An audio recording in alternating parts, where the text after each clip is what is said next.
দীৰ্ঘদিনৰ পৰা যিটো নেকি হাতীৰ উপদ্ৰৱ চলি আহিছে আৰু আমি সংবাদ মাধ্যমৰ যোগেদি আমি জনাই আহি আছোঁ যে এই সমস্যাটো আমাৰ বহু দিনৰ পৰা, কিন্তু আজিলৈকে কোনো বিভাগীয় কৰ্তৃপক্ষ হওক, আমাৰ ফৰেষ্ট ডিপাৰ্টমেণ্টে হওক, আজিলৈকে কোনো আমাৰ মানে এই সমস্যাৰ সমাধান কৰা নাই।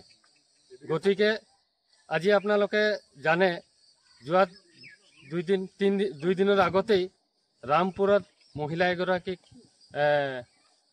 হাতীয়ে হত্যা কৰিলে আৰু এই মাহৰ ভিতৰতেই এই বৰৈঘাটত এই যিটো হাতীটো আজি আহিছিলে আমাৰ কোলাগুৰি জাৰে, এই হাতীটো বৰৈঘাটত ঘৰ ভাঙিছে 3টাকৈ আৰু কেইদিনমান আগতেই মাধুৰলিতো ঘৰ ভাঙিছে।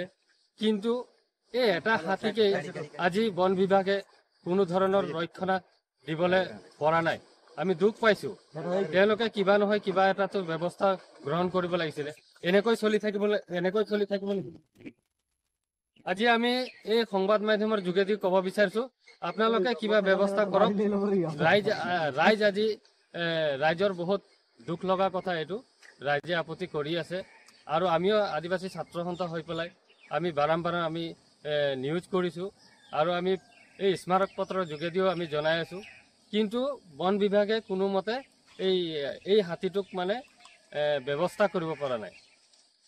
আমি এই সংবাদ মাধ্যমৰ যোগেদি কৈছোঁ, অতি সোনকালে আপোনালোকে ব্যৱস্থা কৰক। আজি জানে কিমান মানুহ মাৰি আছে, কিমান ঘৰ ভাঙি আছে, কিমান ৰাইজৰ ধান খেতি ক্ষতি কৰি আছে।